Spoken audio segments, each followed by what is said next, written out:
কুড়িগ্রামের রৌমারী উপজেলায় জমিজমা সংক্রান্ত বিরোধের জেরে ভয়াবহ সংঘর্ষে একই পরিবারের ৩ জন নিহত হয়েছেন।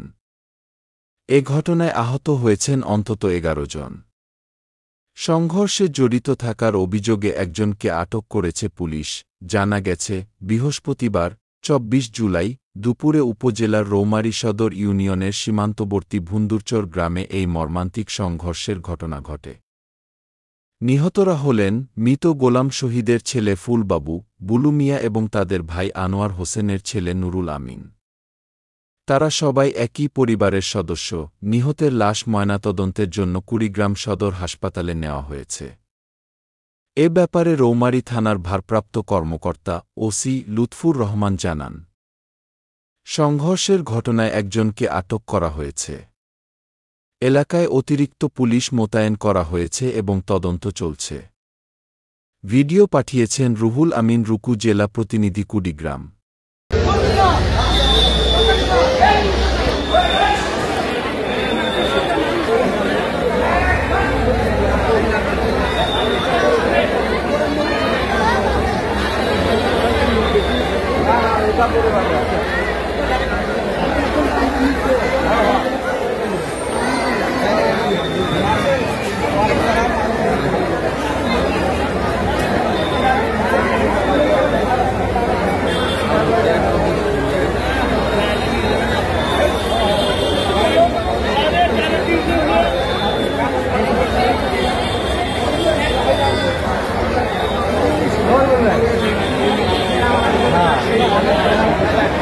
বাংলাদেশের মধ্যে সন্ত্রাস এলাকা হইল কুমারগুড়ির মধ্যে পাবল ব্রাহ্মণবাড়ি।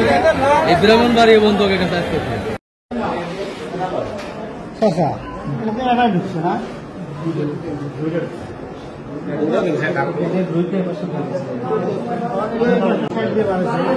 অবশ্য মনে হয় যে ফুসফুসের মনে অ্যাটাক করে নাই সম্ভবত।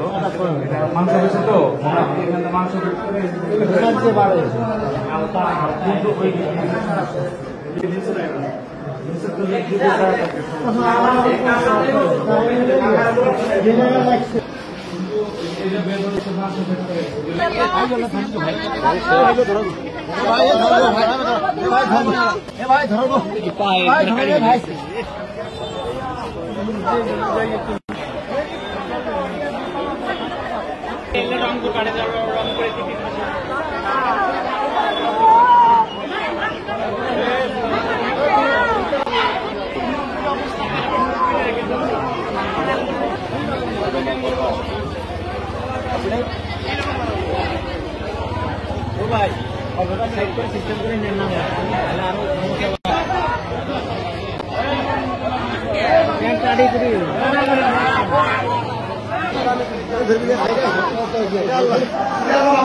সিরিয়াস